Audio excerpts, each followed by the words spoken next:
Well, welcome, Sophie. I'm excited to have you on today's episode, the co-founder of One Wednesday Shop. We have a lot to chat about. I know that you and I both resonated on like one main topic, which was the fact that you built your business to suit your life and not the other way around.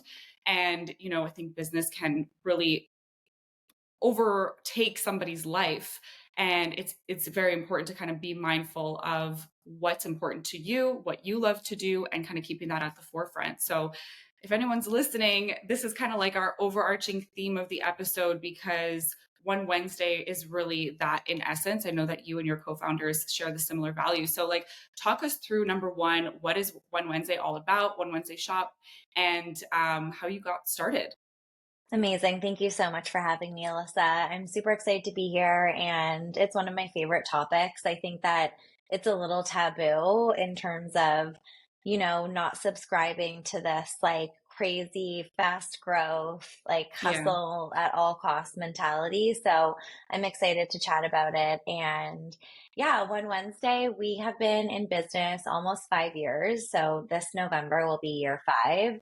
And we essentially started the business. I met my co-founder when I had just had my first baby, Liam, and it was such like a random meet cute. She actually ended up coming to a music class that I was a part of with my baby. She didn't have her babies yet.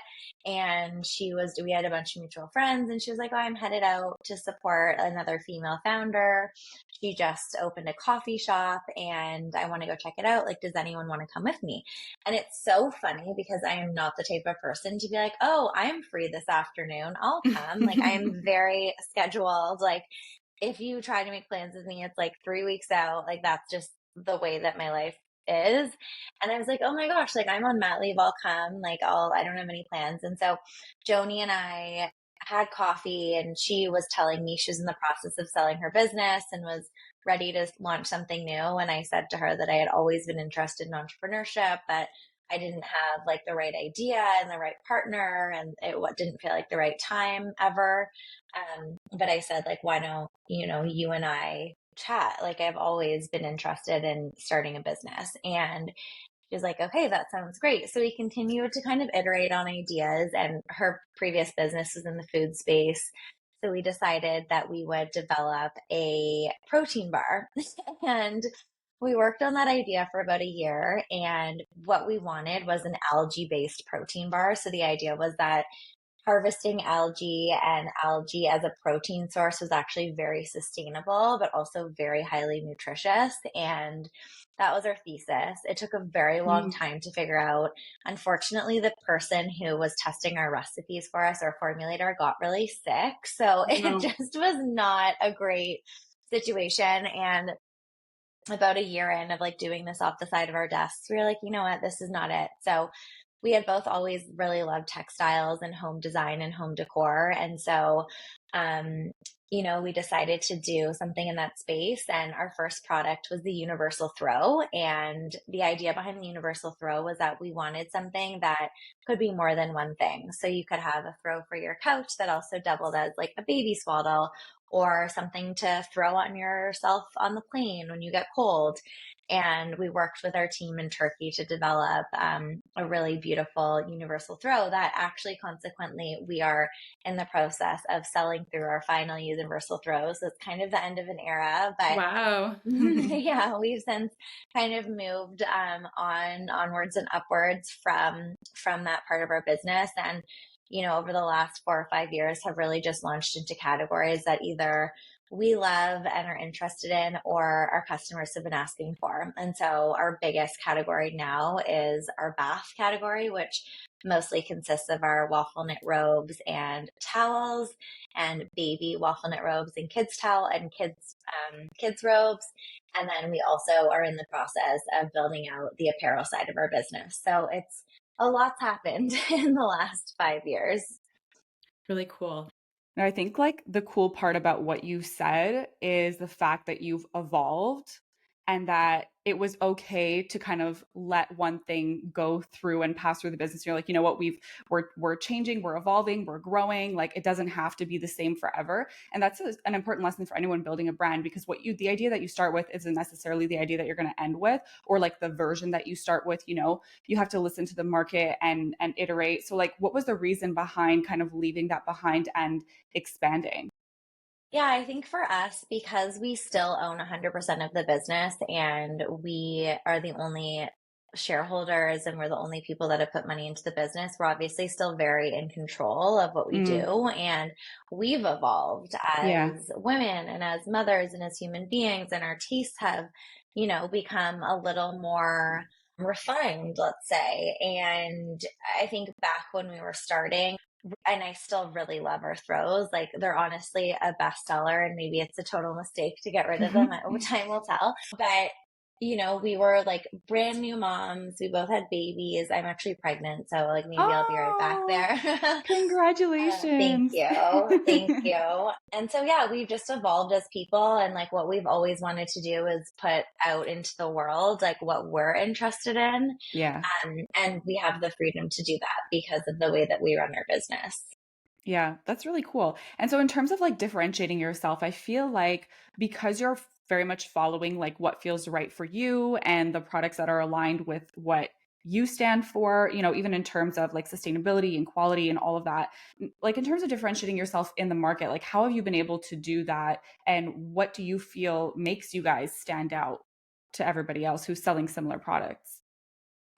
Yeah, I think it's a really good question. I mean, I think in this day and age, every market is pretty saturated. Like, there Yeah. aren't a lot of really revolutionary ideas left. I mean, maybe I'm just not an Fair. inventor, No, but fair. it's like I can't really think of a category that I've been interested in that's not like filled with different businesses with different value propositions. And so, I think the big thing for us has been our community. We've always Mm, been like very community first, yeah.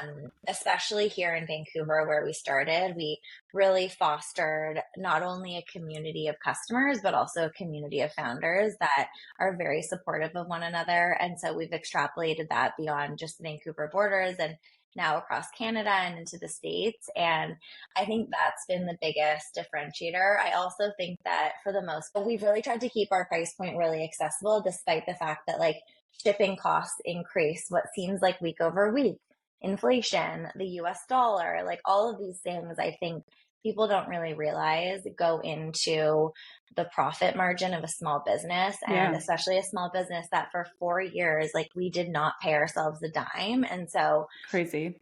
yeah, it takes a lot to build a business to the point where you can pay yourself like a sustainable salary. And so we're finally like starting to do that. And I know a lot of founders that, have been in the same boat. It took them 3 or 4 years to take money out of the business. And so we kept kind of putting money in. But I also think that really helps, like building, brand trust in terms of the price points that we offer our products at. That being said, we will at some point enter different brackets of the market, and hopefully our customer base, will grow with us, and then we'll obtain new customers that maybe aren't in that same market, but be it will always be very important to us to have products that are accessible yet still very high quality and luxurious, and really elevate the mundane moments of your everyday life is kind of what we've always wanted to do. Hmm. So yeah, I think community is a really big piece. And then we've always been very customer first. That's my background is all in customer service and sales. And my business partner has been in the food business for a really long time too. So we're always iterating customer feedback, working with our suppliers to become better. And same thing for dealing with like returns and exchanges. Again, same thing. It's very expensive for a small business to ship products back and forth and do free Yeah, exchanges, but it it's adds something up. that's it Hmm. does. I think people have no idea like what it costs to ship a package. So maybe we should start being open about it. But I think people probably like take it for granted because of how easy Amazon does it, for yeah, example. It's just back and yeah. forth and back and forth. And a lot of the larger scale companies offer free everything. you know? Yeah, So it's like you're competing against that. And some people get turned off because you don't have the free shipping aspect, but they don't realize, like, yeah, as a small business, hey, we didn't pay ourselves for like 3 years, which honestly, totally. I kind of almost want to even jump back to that, because for someone who is starting a business and thinking, oh my God, like, how do you survive? You haven't paid yourself for 3 years. What is it that kept you guys afloat? Was it your partners? Was it alone? Like, how did you guys survive? Because you have families, right? Yeah, so it was a side hustle for both of us Got it. for the first basically 3.5 years. Okay. I then left my 10-year career in tech about a year and a half ago. I was kind of like the first to jump into the business full time. And Mm, then my co-founder still runs the business that she sold, as well as running One Wednesday. So fun. it takes a lot. Like Yeah. it's not easy. And I think, what we always focused on was like creating something for ourselves that was really ours, where we could pour our creativity into, where we could really make what we wanted. And like, there's really no better feeling than creating a product and then holding that product in your hand. And so that really kept us going. And then, yeah, it was like literally a side hustle. But Yeah. as you know, like, we're in our 30s, we have families, we can't just be hobbyist entrepreneurs forever. So at some point, you need to kind of have the conversation around like, okay, does this make sense? And since we have devoted more time, and I've been full time with the business, and my co-founder has since come on as well, we have been able to, what we've gotten out of the last year is clearly shows like Yeah. the worth Yeah. of ourselves being in the business. But it takes a lot of time. And again, it was fully a side hustle. Like I was working my tech career during the day. I had my first son when we started, then I had another baby. My co founder has 2 kids. We worked like super early in the morning. We would meet every Wednesday, which is why we're called One Wednesday I at love 7 that. a.m. So fun, the play on name. Yeah. Yeah, we would meet every Wednesday at 7 a.m. before work, and then like do things kind of off the side of our desk or during lunch. And it really wasn't easy, but I think that if you want to create like a lifestyle for yourself where you can do something like this, like you have to make sacrifices. So whether Hmm. that's you save up for a couple of years and give yourself runway, like that's what I did. I basically saved up a year of like a decently livable salary for myself. And so I was like, Hmm. hey, if everything goes wrong over the next year, I can pay myself. Right. Um, and then I also, we both had supplemental income. I still like have a little supplemental income through my personal brand, but it is, yeah, like I don't really know of a lot of entrepreneurs these days who like are just making bank in the first even 5 or 10 years of launching and creating their business. Yeah, and you mentioned something earlier too. It's like everyone's kind of attached to this fast-paced growth culture idea, but once you get into it, you realize that like it's not really like that. Like it takes time, and it's almost even a lesson that I've had to teach myself, because I had like crazy goals.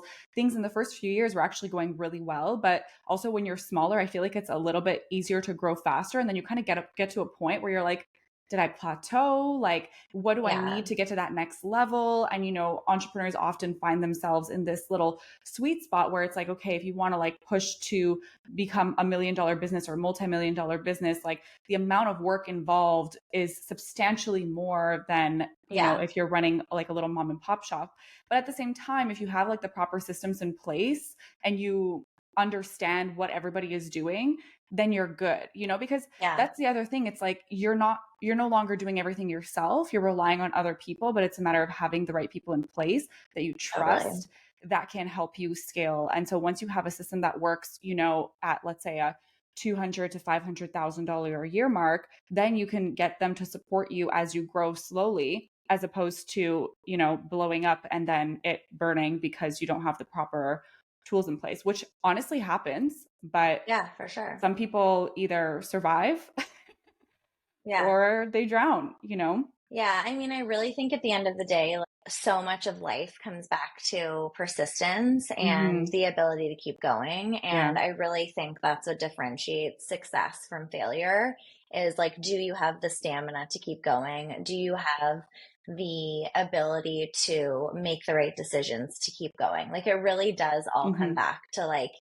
continuing on the path. And the mental strength, I feel. It's like Yeah, for very sure. mentally exhausting. And, you know, like you said, it's in the failures that you have the growth. You have to be strong enough to understand that like you are not the failure. You're just doing things and learning from them. And if you take that as a Hmm. lesson and apply them, you will continue to grow. But if Yeah. not, then that's where you get lost in the sauce. Totally. And I also think like Joni and I are like, we're going to talk about this, but like we love spending time with our families. And Yeah. so, and both of us have been through very challenging health situations with our family members. And it really puts things into perspective. Mm, Like for me, like if one Wednesday blew up tomorrow, like I would still have everything because what's really important to me is my yeah. family. And Yeah. if I have my two sons and my husband, and like obviously some extended family too, like that is literally everything I could ever want. And so if you look at it that way and really just for me, at least at this phase of my life, like my career is like the cherry on top. And obviously you have to make enough money and you have to be able to pay your bills and you have to Yeah. be able to Find contribute. balance. And like, yeah, like that aside, um, it really puts things into perspective. Like a shipping container is going to get lost or your inventory count's going to be off. You're Not going the to end of the like, world. it's Yeah. not the end of the world. Like there's always a way out. And, it just like, we've like both been through situations that have given us a lot of perspective where like we really try to look at it and we remind, you go back and forth and you waver. And sometimes like I'm Yeah. really hard on myself and Yeah. Joni will be like, hey, like, just remember how far we've come and vice versa. For the most part, we're very aware of the fact that like this should be fun and it should add to our life and not detract from it. Not to say there aren't going to be challenges. Yeah. Um, it's kind of the cherry on top. It's nice to hear that you both seem to ground each other and really remind each other of the important things. Because, like we were saying, it is easy to kind of get overwhelmed and get lost, and like the little things become the big things. But when you put things in perspective, regardless of even having some kind of trauma in your life, but just thinking about like what's really important to you. Yeah. And, work and business can be to a degree, but, health, your everyday life and how you feel every day, how your mind thinks, all of those Hmm. little things. And I feel honestly, when that's good, that's where you see more success in all of those other elements in your life too, including your A thousand business. percent. My Oh, gosh. Yeah. Like you can't do anything without your health. And not to yeah. say it's always going to be in tip top shape, but like as long as you're trying your best and taking breaks when you need to. Like if you're not in a good place, you need to take that time away. Even yesterday, like we had 4 hours of meetings in a row. I'm, pregnant. I was so tired after these meetings and I was like, I had so many emails to get through. I was like, you know what? I just need to like put my phone away when the kids come home and I need to just hang out with them in the backyard for 2 hours.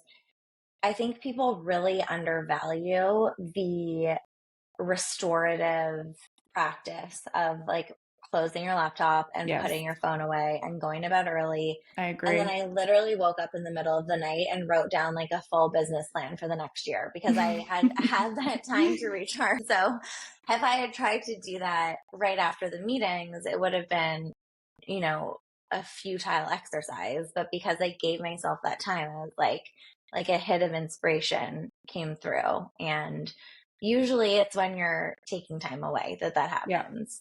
Yeah, I 100% agree. And I've said this so many times on multiple episodes. Like this theme often comes back because I don't believe in the hustle culture. I think that there are moments in your career, in your life or whatever, if we're talking about business where like you kind of have to for certain things, which is okay. But like for that Yeah, to be your identity, like, and to be proud of it, I don't know, doesn't resonate, doesn't feel good. And I would totally. always say, just as you said, it's in that downtime that you get the inspiration, that you recharge. And I think that's super important. I make sure that my team at Nomad Creative does that. Like at the end of Yeah, the day, I don't want you working till 9, 10, 11 at night. If that's your work period and you want to work and like do nothing in the day, that's fine. If that's their choice and they feel yeah, inspired at that time, that's cool with me because they all work freelance. So they can make their own schedules, which is really cool. yeah. But like no one's obliged to. And when I worked in agencies years ago, it was like you don't, number one, you don't get paid for the Yeah. overtime and it's expected of you. And I remember working weekends and evenings just to like make sure this thing was right. And like, I feel like I didn't have a choice, you know, as much as you technically always do have a choice, especially when you're younger and starting off and you're not your own boss and like other people are putting pressure on you.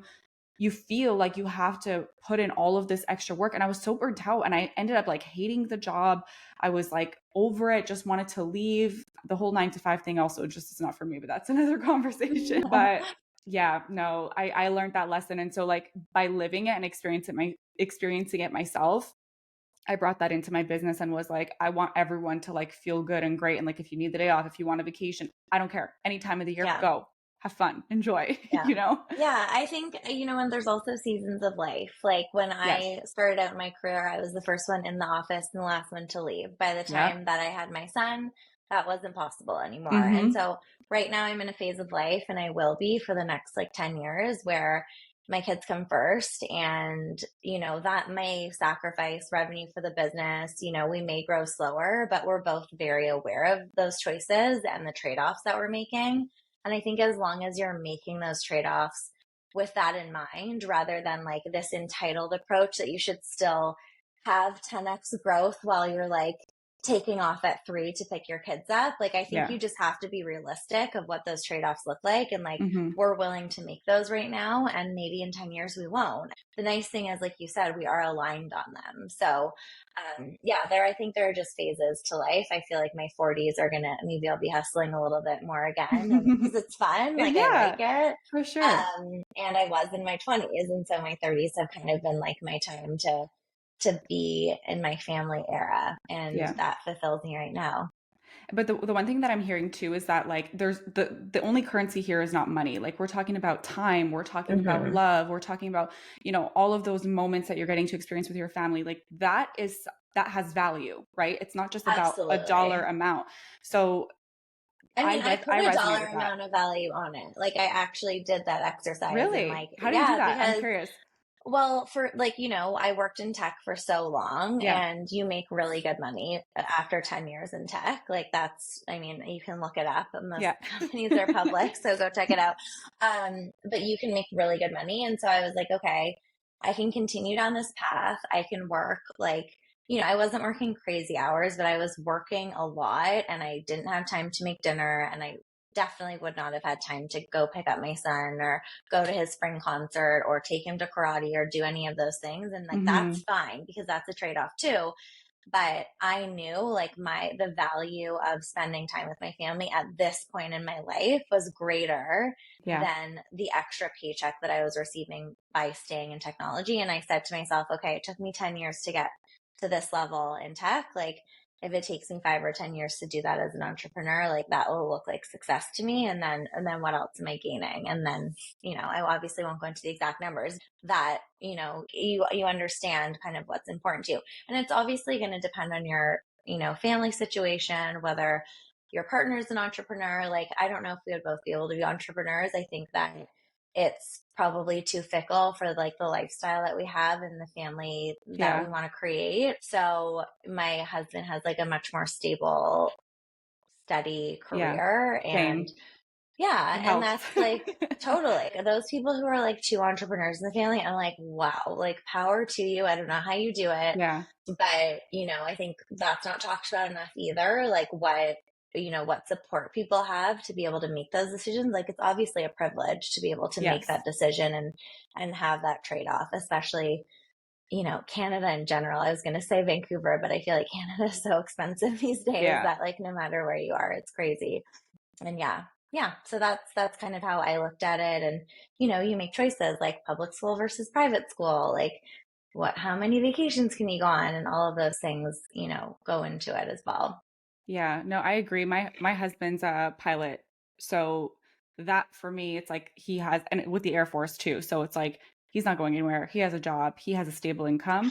And like for me, I would go through phases where it's like you have fear in taking risks and reinvesting because it's a lot of money. And it's like, okay, well, what happens if like it doesn't work and na na na? And he's like, we're gonna be fine. Like everything's gonna be Hmm. okay. And that's like this extra level of safety and security, which not all entrepreneurs have, you know. Yeah.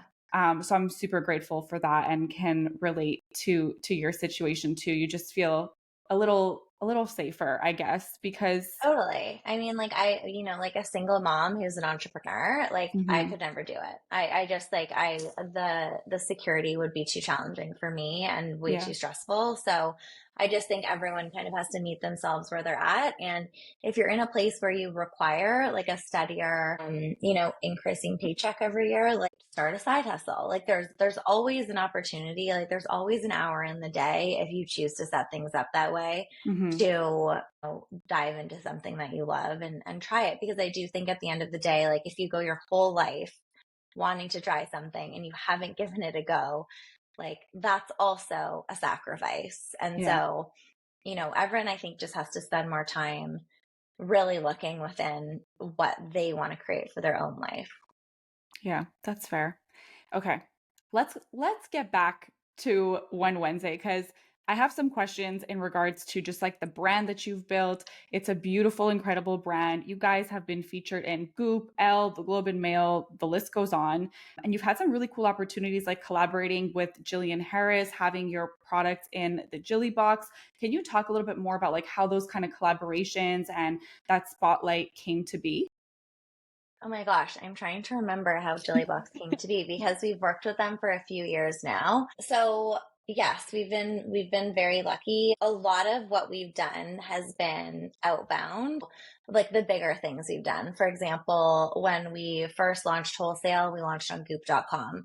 That was a result Oh, of okay, cool. gifting an editor. The editor wrote about us. Then we reached out to the wholesale team. Little did we know the wholesale team was trying to reach out to us. So I really think I was actually talking to my friend this morning, and I think relationships are so important. And I Mm, think that manufactured relationships is not what I'm talking about. Like, I think the genuine curiosity of meeting another human and getting to know them and not having any agenda whatsoever, but simply just being curious about their life and what they do.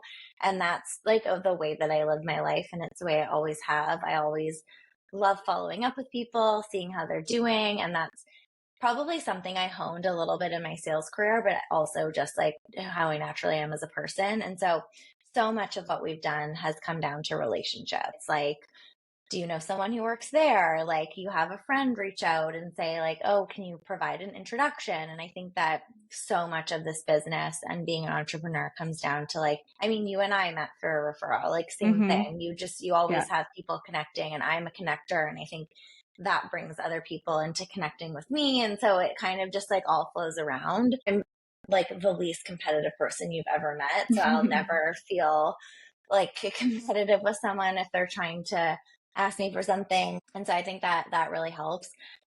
I'm trying to remember how we got in touch with Jillian's team. I feel like we pitched them. Yeah, I think we just like pitched them. Again, like I come from a sales background. So for 10 years, I was like outbound pitching customers, which really helps. And I think, I also was an actor for 10 years. And so you get really used to hearing the word no, Right. and it doesn't scare you. Like, honestly, for me to email someone and them to come back and say no, like is It's like, okay, zero. moving on. Yeah. Yeah, I'm like, I'm not scared at all about that happening. And so I think as a founder, you kind of have to have that mentality of like, how many at bats can you take? And, when I was in sales, sometimes I would email 100 companies before one would get on a call. Like, it is a number, it's a ratio game, it's a numbers game. And so, a lot of like prospecting really at the end of the day. And same thing, Mhm.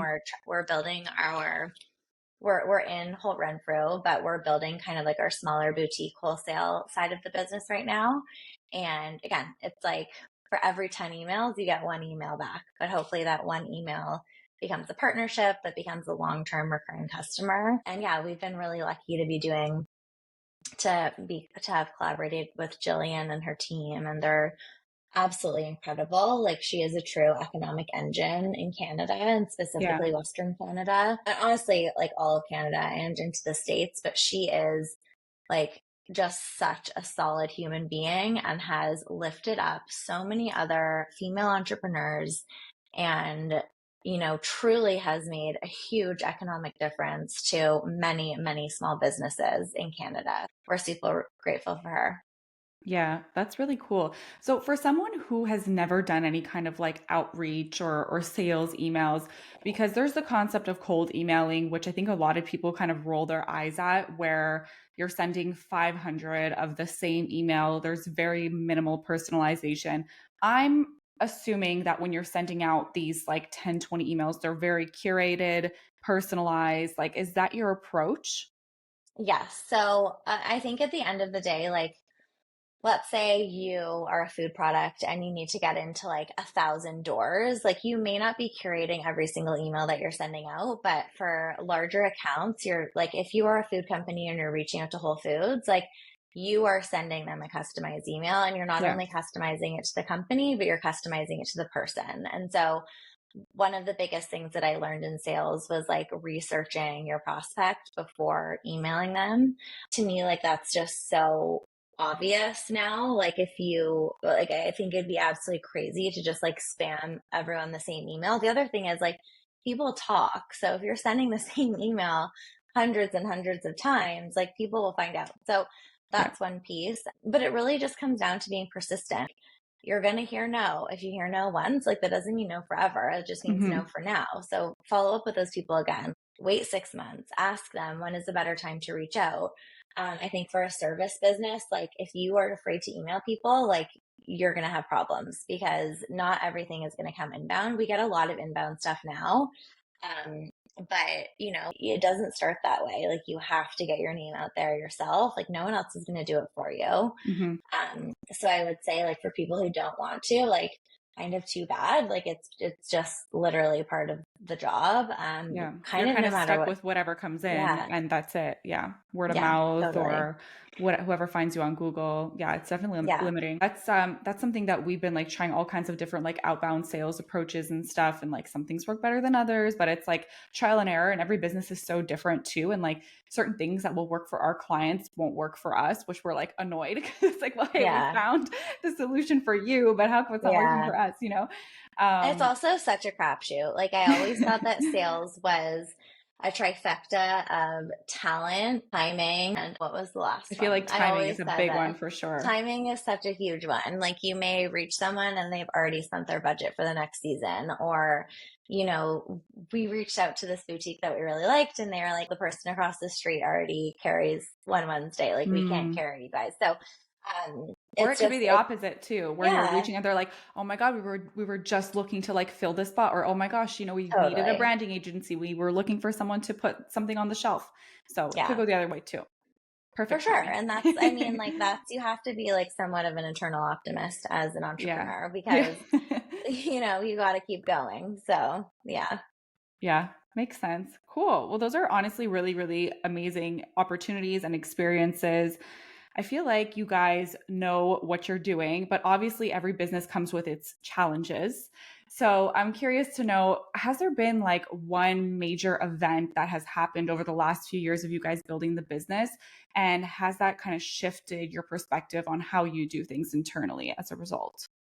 Yeah, I feel like so many things. You know, one thing that happened during COVID was shipping timelines were really, really pushed back. And so what might take like 30 days in a shipping container took like 90. Yeah, There were that's less rough. people working, there were less trucks going across the country. And it was really, really challenging. You know, we've had situations where we've, you know, had a very large shipment coming across the sea and it's going to be late. And it's like, you kind of just get used to putting out those fires. And when it first happens, it seems very stressful. And obviously, like you want to show up for your partners in the best possible way, but like certain things are simply out of your control and you just Hmm. cannot lose sleep over them because they're going to continue to happen. Like, I Yeah. don't think we've ever, I mean, lately, I would say in the last couple of years, we've had many weeks where like there aren't fires. From the more I talk to other entrepreneurs and founders that have like quote unquote made it, it really is just like solving problems Yeah. left, right, and center. Like Pretty the much. good Yeah. news is they're your problems. They're not someone else's. So that's like Yeah. the one nice thing about being an entrepreneur, but you're kind of always like constantly dealing with problems. And so I think if anything, you know, you just build up a bit more resilience to it and you build up a bit of a tougher skin. It's like hearing no for the first time. Like it might Hmm. sting the first 10 times you hear it, but by the 100th time of hearing no, you're kind of like, okay, that's just like part of it. Like there is this really great quote, I'm sure you've heard of it. Theodore Roosevelt did this speech called The Man in the Arena, where he's basically like, everyone who is criticizing you, but who hasn't put themselves in the arena to fail or to try, like it's really meaningless. And Mm-hmm. so the idea being that if you're trying and if you're out there like pushing something and trying to move something forward, those are the people, that's what matters. Like it doesn't matter what everyone else is saying around you. So I think that's like very motivating as well. And then yeah, I mean, like, things go wrong all the time, but Yeah. you just can't let it get you down. You just have to try your best to clean things up and solve the problems and move on and change your system so that it doesn't happen again. Yeah, I think one of the important things you said too is to be able to recognize like what's in your control versus what's out of your control. When I first started, I remember every little thing was like the end of the world because you want Yeah, everything to be perfect and you feel like there's a lot of pressure on you and it's all your fault even though it wasn't necessarily your fault. You just kind of take all the blame as the person in charge. And then, for example, with your shipping, when there are delays, like there's literally nothing you could have done aside from maybe send an email and apologize that things are going late. But aside from that, it's like you have to recognize, hey, you know what? There's nothing I can do to change this situation right now. yeah, I'm gonna deal with it. I'm going to find a solution and like you said, not lose sleep over it. And I think yeah, when you learn to separate that, you actually have like so much more ease in like going through these challenges because they don't overwhelm you the same way that they would if you kind of take it personally, you know? totally. But then there are things that maybe there that were in your control that maybe slipped through the cracks. For example, working with a team member that didn't deliver in the way that they were expected to, and so just having those conversations and recognizing, okay, where did we go wrong? Where did the communication break? For Because sure. maybe it was something that like you didn't communicate clearly or they misunderstood. So where did that misunderstanding happen, and how can we make sure that that doesn't happen again? So there are For those sure. instances, and then there's the others where are like literally out of your control, where it's like, okay, well, what do we do now? Moving on, take a deep Yeah, breath. for It's sure. okay to shed a couple tears every now and again, but For sure. I know. I think it's been a while since I've cried over work, but I that's good. definitely did the first few years. Yeah, you never know when it's going to hit you, honestly. Like for the most part, I've been pretty good. This one time this year, I've had a good cry. Yeah, But, aside from that, I've gotten much better at separating the stuff like we for just spoke sure. about, which is fun. Yeah. What about the future plans? What do you guys have in store? There's so much. I literally just like I'm like tired right now because I was up thinking about it in the middle of the night. So because we're moving more into apparel, we're going to be having more consistent new products coming out throughout the year. Our goal is to Cool. eventually get to a point where we're doing seasonal releases. Like that's not going to Oh, happen next fun. year realistically. In the next couple of years for sure. And then continuing to expand our product offering on the home side as well, between colors and products. We have so many ideas that we want to implement. It's just like, it just takes time. It takes time, it takes capital. So we need to make sure that we're doing things at the right time. Right now it's May. So in the next couple of months, we'll have a couple of new apparel launches. And then in the fall, we have a very exciting launch happening. We're launching for the first time knitwear. And so that will happen at a pop up at Holt Renfrew in September. Oh, fun. And then some more fun, like luxury launches coming this fall for our candle collection. Ooh, fancy. Yeah. Yeah. So fun. So exciting. Well, Yeah. congratulations on everything. It sounds like you guys are doing such an amazing job. You've already shared so many great takeaways, but if there were one thing that you wanted to leave people with listening today that maybe they can't learn in school or from a textbook, what would it be? I honestly think it would be to keep going. Like that Mm, everything that it's worth doing takes time and you're going to have setbacks along the road. So it's either start, so depending on where people are at in their journey, like either start and try or keep yeah. going.